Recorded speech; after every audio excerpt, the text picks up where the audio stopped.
Welcome to B2B No Bull. That's right, no double speaker gibberish, no talking heads. This is a safe place to talk about what you as professionals in the space can do to look like heroes to your bosses, make sales very happy, bring success to the organization, and that bottom line. Let's get started. Hi, everybody. Welcome back to another exciting episode of B2B No Bull.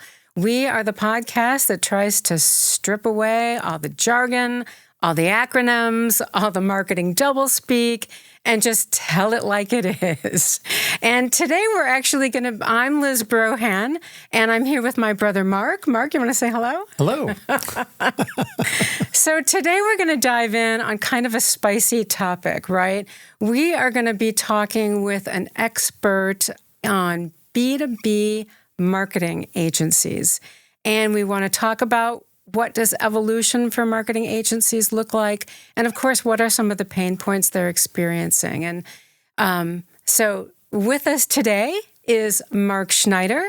And I'm happy to introduce Mark because, as I was just saying a minute ago, Mark is the founder and CEO of RSW US. And they are known for being able to help agencies, both B2B and B2C, with business development. And I had hired Mark at my old agency. And we don't want to offend any marketing agency folks that are listening today. But, once again, we just want to be able to talk about what Mark Schneider is seeing out there in the industry that might be helping you in terms of your evolution. But before we get into that, let me tell you a little bit more about Mark.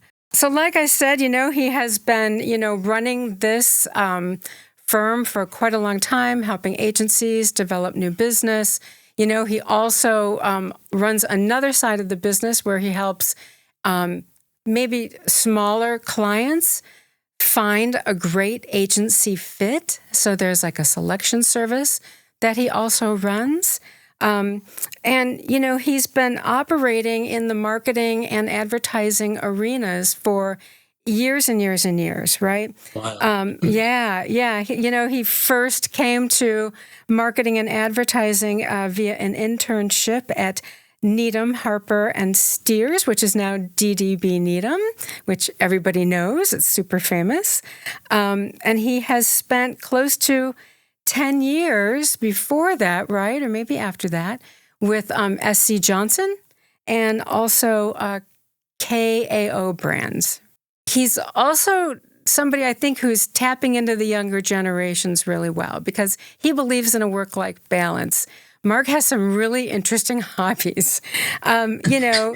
He's a runner, he's a gardener, and what I find most intriguing is that he runs a book club for men.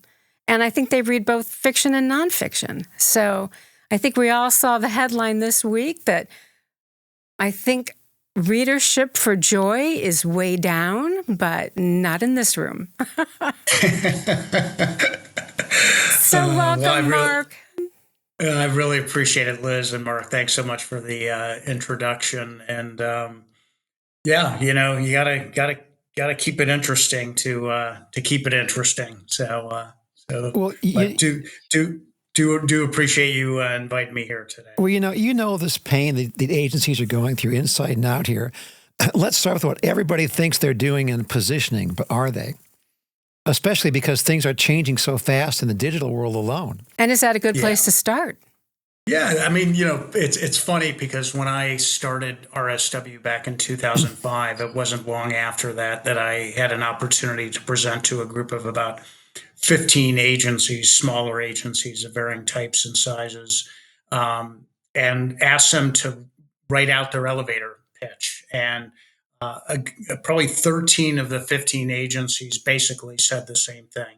They were strategic and they played in certain categories and they worked hard and fun to work with and all that good stuff. And that frankly is holds true today. I mean, when we bring on a new agency client, one of the first things we do is sit down and really try and understand sort of where their points of difference exist and try and shape a story that's going to help set them apart. But it's hard to just sit in your own little world and identify things that are going to really help set yourself apart from other firms that are out there. You need to look at sort of their technical strengths, or is there a certain not just the industry as a whole, but are there elements within the industry that you can really sort of zero in on? So it historically has always been a challenge for firms, and I think just taking an objective look, maybe having other people review what you've put together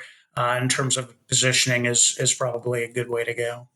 I would totally agree with all of that. As a former agency owner, I was always reluctant to pick a vertical that we said we specialized in, because we didn't want to walk away from any other business where we felt we had relevance. But at the same time, it doesn't provide any clarity as to why we're different. So is that something you would, advise? Yeah, I mean, it's that FOMO, that fear of missing out. And I think zeroing in on a specific category or categories, and staying true to it is the right and good way to go. We have a client that's been with us for about 8 years, and we started working with the father of the son who's now running the agency, and it was a struggle for him. I'll never forget phone calls all the time to discuss what the implications of becoming a B2B to C only agency meant to the organization. And he finally ripped the Band-Aid off, and he focused his agency, and his son is focusing his agency. And it's helped them win some major accounts like Grasshopper Mowers and Clopay, accounts that are particularly meaningful to the agency and really stay true to the essence of who they are. So it's a hard thing for a firm to do. But at the end of the day, I think it pays dividends if you can really sort of zero in on either a specific category or a small grouping of categories. If you get too broad, you start looking like everybody else. It's harder to really sort of manage your messaging. And you've got prospects coming to your site, trying to figure out where the heck they need to go because they see so much of every other category represented that they just don't feel like they're at home. I mean, in the agency world, there does seem to be still a lot of generalization. I mean, just a case in point. If your homepage could be copy-pasted into 50 other agency sites, you don't have a position. I think to Liz's point, you got a placeholder. Right, definitely. And I think that, being able to show a prospect that you are not only expert in their category and are steeped in their category, but understand the issues that they're dealing with and be able to talk to them about ways in which you can solve the problems that they have. We just kicked off a new client recently, and I always review sort of the proposals and RFP responses that they share with me before a kickoff meeting. And this one particular agency did a great job of upfront in the proposals talking about the prospect and the challenges they're dealing with and the ways in which they've helped other clients deal with similar challenges. And then it was at the end of the response that they started talking about themselves in more of a capabilities-like fashion. So I think that being focused from a category standpoint and talking about being relevant to that prospect and talking about the issues that are going to be meaningful to them and make sense to them, is in my opinion the right way to go. Because in our surveys, I think it was 95% of marketers tell us that agencies talk too much about themselves. And so, as much as you can just 180 that and turn it around, whether that's a proposal response or a first meeting with the prospect or a presentation that you're giving, make it about them, and you're just going to find yourself in a much better place. Well, I got a one-word response for that, and it's preach, because I totally buy into that completely. I don't want to talk about the agency. I want to talk about you. I want to talk about what your business challenges are.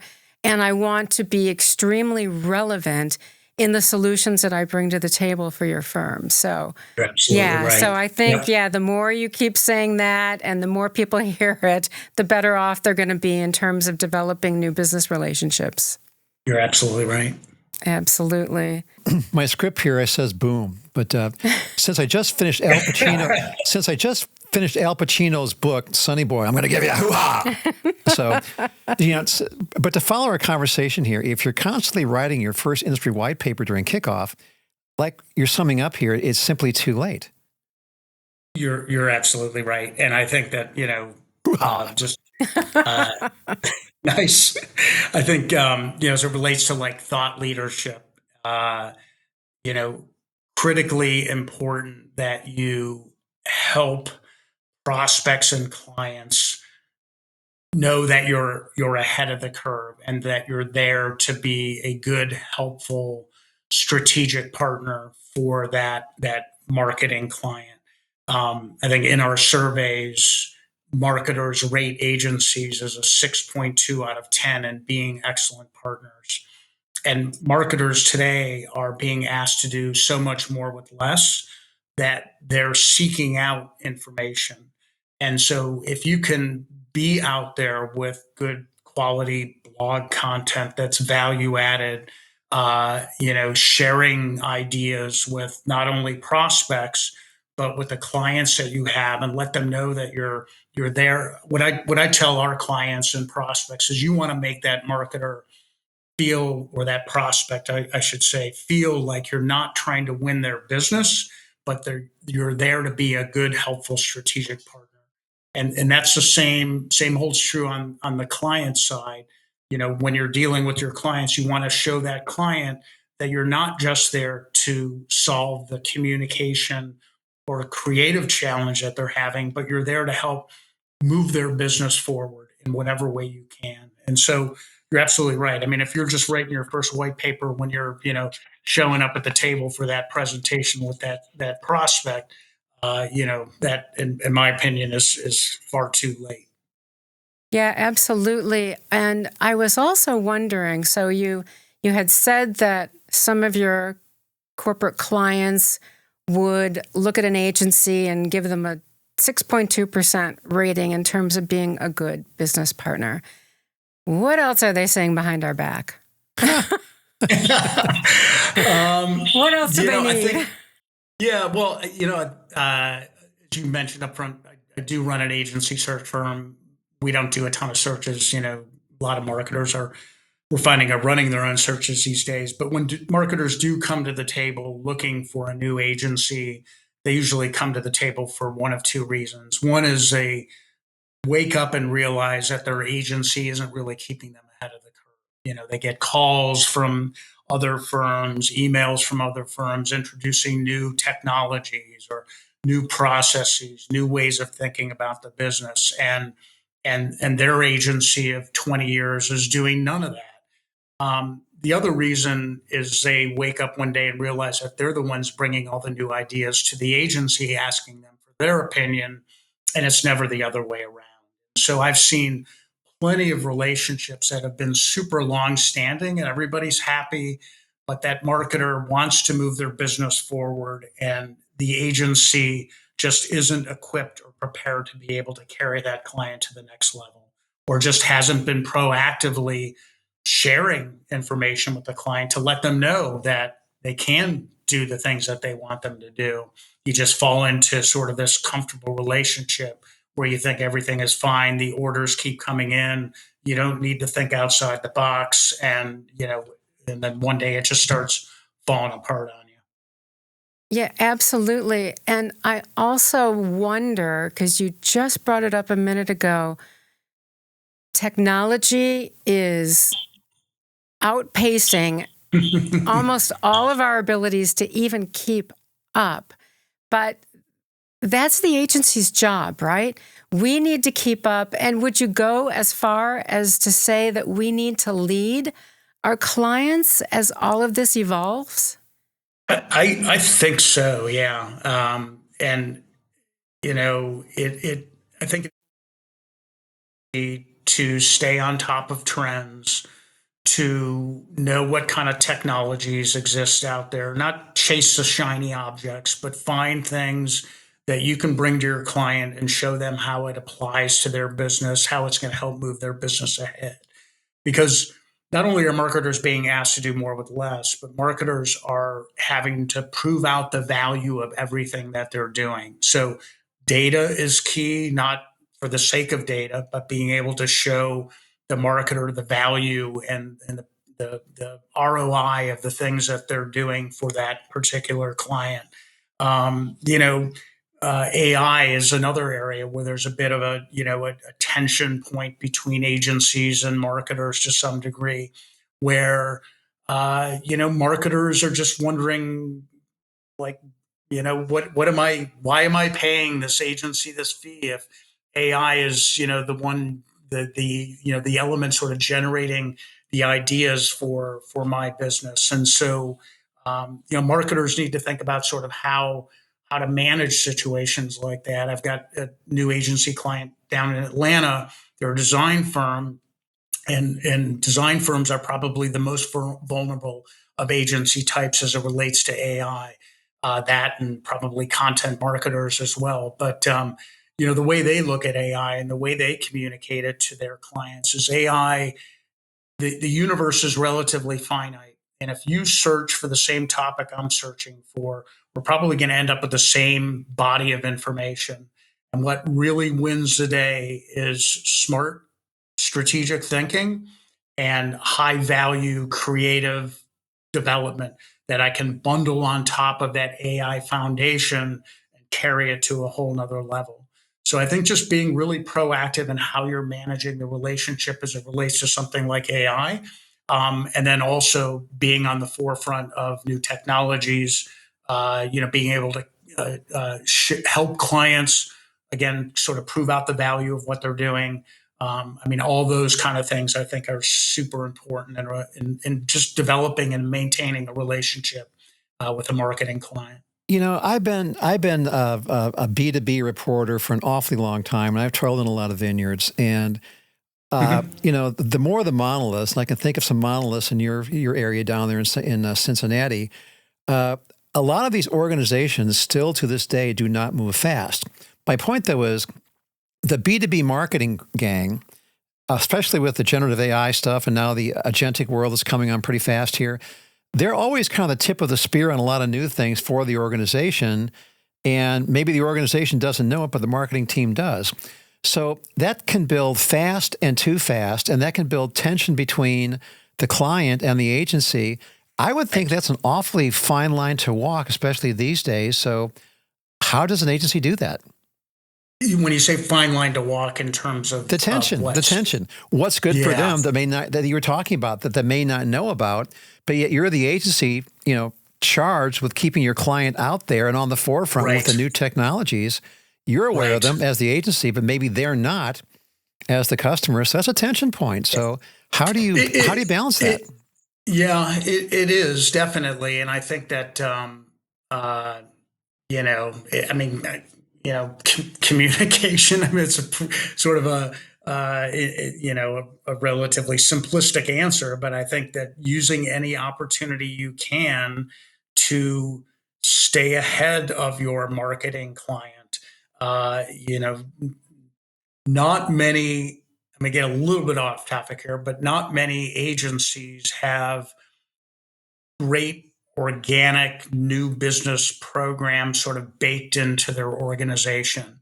And if you do, you're sharing ideas with your clients, you're sharing content with your clients, you're talking about trends and making it feel like a natural part of the relationship. I think that makes it a little bit easier to have conversations about maybe the pressures that the CMO is facing as it relates to proving out the value of the things that you're doing for him and for their organization, or having conversations about new technologies and advances in AI and what the implications are for your agency as it relates to that client. So I think just, again, I think it's just having natural dialogue with your client about those topics. And that's probably the best way to introduce them. And in doing so, being able to show that client sort of the value that you can bring as it relates to, some of those changes that are taking place in the market. I also think that we might be a little distracted and in the wrong direction when we think about AI, and it's only been, 18 months? I mean, it moves so fast. What we Right. thought it was going to do for us was help us write content, help us Right. put out a PR release quicker and easier. But that's a distraction today because what we're seeing and need to communicate, to your point, is that it is going to change the buy cycle. It is going to change procurement. It is going to change how agents, and maybe not humans, are going to interact with your site. And I don't want to be distracted about whether or not I saved or found some efficiency in writing a press release, because Right. I just Right. don't think that's the game. Yeah, no, I agree with you. And I think if it gets to that point in a client agency relationship, it becomes really difficult for that agency to win that conversation. And I think that, being able to communicate the value that it can bring from a foundational standpoint is important. And I don't, are agencies going to go away because of AI? No, no, I No. don't think so. I think the agent there will be some because they uh, you know don't think about it in the terms that you've just talked about. But it is foundational. I think it can provide a lot of value. I think agencies need to be able to communicate what that value represents and how the agency can deliver on that value to their clients. And I think any reasonable, rational client is going to get it. You can see AI pretty clearly if all you give me is AI and you don't give me any thinking on top of it. So, B2B marketers are fairly savvy, and I think they'll recognize, AI when they see it, and recognize the fact that the agency isn't building on top of that the value and the benefits that they can really bring to that marketer's organization. Since you're on the front line here, and one of the most overused terms of today, literally, is digital transformation.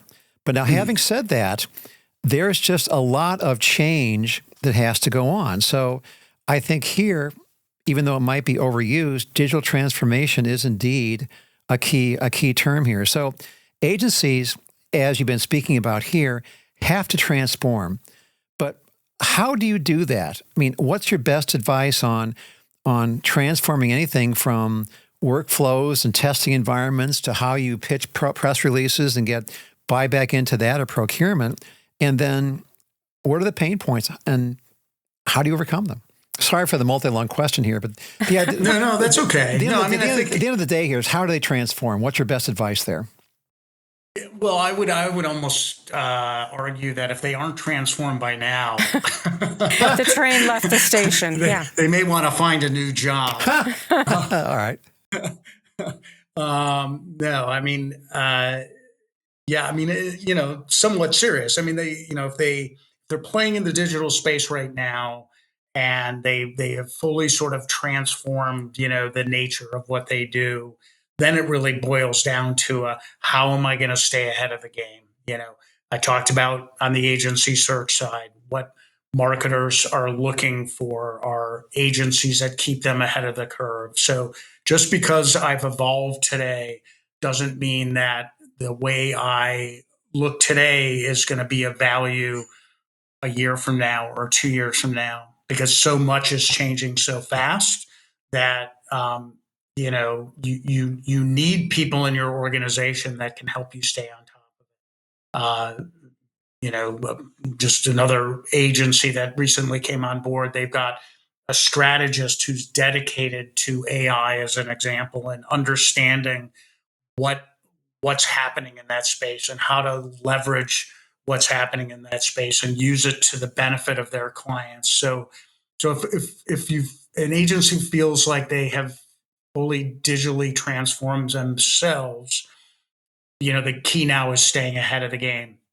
If an agency is, sitting and is played in a very traditional space and is trying to find their way into areas that can sort of set them on a different course, that's going to be a hard thing to do because the market today has become so specialized, and you've got agencies zeroing in on specific, types of deliverables. Um, I bring up sort of agency experience here. We've got an agency that recently came on board that different from the Atlanta agency, but a design firm. And they thought that over the course of their tenure that they needed to branch out and get into other areas in order to address client needs and help build their business. Well, what they realized was that it was fine at first, but as the market changed, things got more sophisticated. They just didn't have the wherewithal, the capabilities, the desire to stay ahead of the curve. And they're at a point now where they've sort of reverted back to focus on branding only. That's their expertise. That's what they do well. And it's played out really nicely for them as a result. So I think if you're not in it now, um, you may want to take a step back and think about what got you to where it got you, and is there value in staying true to that? Um, you know, if there's a super strong desire to sort of branch out, then start looking at partnerships, maybe versus bringing stuff in house. Because the other thing we've learned through our surveys is that while marketers 5, 7 years ago kind of expected agencies to have all of the core services under one roof to meet all of their needs, today 70% of marketers are much more willing to let you be a contractor and curator as a lead agency and find the resources that they need and manage those for that marketer so that they don't have to do it themselves. So there are opportunities if you want to kind of move yourself forward, but it takes time and it takes patience, and it takes some skill in being able to find the right partner agencies or bringing the right talent in house to manage it. So hopefully that answers your question. Yeah, and I think that model is actually more believable, right? I don't want to tell everybody that I've got all the answers, but I want to tell everybody that I've got all the specialists. Yeah. Absolutely. And I think you just defined the opportunity for agencies very clearly. We need to own AI in all its capabilities, and we need to lead teaching organizations how to use it, how to capitalize on it. We need to teach sales how to use it. We need to teach e-commerce how to use it. I think they're in a really great position to do exactly what you were just talking about. And that is, let's lead and make sure that we own the knowledge and that we've got all the capabilities to dispense that knowledge to help corporations grow. Yeah, no, I totally agree with you. It really is up to the agency to do that. Yep. You can't wait for your client to ask it. You've got to be ahead of the game, and however you do it, whether it's through thought leadership or organic conversations you're having. It's going to have to be all of the above. Yeah, Right, absolutely, right. to be believable. So, all right. So I know we're kind of at the end of our episode, but I just wanted to give you another opportunity to tell us, are there any other pain points that, clients or corporations are saying about agencies that we could help somebody fix today? That's a good question. I think you hit on one of them earlier, and that's just, suggesting that as an agency, I can do it all. And I think that marketers have a hard time distinguishing between agencies because so many of them look alike, and I tell our agency clients and prospects, y'all kind of do the same thing. What separates out, great agencies from just so-so agencies is the thinking and the strategy and the smarts to be able to keep the agency on the forefront of change. And so being able to articulate core expertise in a category, expertise in terms of technical skills, being able to be relevant and meaningful to that client and showing them you understand the problems that they're dealing with, versus just being sort of this generalist, generic agency, that sure you can do whatever with any kind of client, but at the end of the day, that's only going to get you so far. Absolutely. So there's some language that's antiquated now. Language like full service, integrated, Sure. None of that really applies to today's marketing environment. So Sure. I'm sure people will take your advice and they'll find strategic alliances to partner so that they can become knowledgeable in all these areas and then be transparent about it, right? I think Sure. just makes us a better partner. Definitely. Yeah. Some great advice today, Mark. We really appreciate it. I think the agencies who are listening have learned a lot. And I also think, just some of the internal marketers, they're now armed with a few better questions and ways to work with their agency too. So there you go. We saved the world. You're taking a flamethrower to this place. Ooh, right? Yay! Yeah, boom, or yoo-ha, or whatever that was. No, hey, listen, I appreciate you, Liz and Mark, for inviting me here today, and it's a great topic. The whole B2B space, and there's so much going on there. There are a lot of exciting things happening, and appreciate that you're trying to keep others, on top of it and a bit ahead of it as well. Absolutely. So thank you for joining us. And I also want to take a quick minute to thank our sponsors. I'd like to thank the Motion Agency. They have just been ranked the #2 fastest growing B2B marketing agency in the U.S. So congratulations to them and their success. I hope you check them out. And I'd also like to thank our sponsor, Embas. Embas is a marketing communications consulting firm that also specializes in content and change management. So to everybody out there, thank you very much. I think we cut through some bull today. We did. And we hope to keep doing it. So we'll talk to you soon. Thank you, Mark. We appreciate your time. Thank you.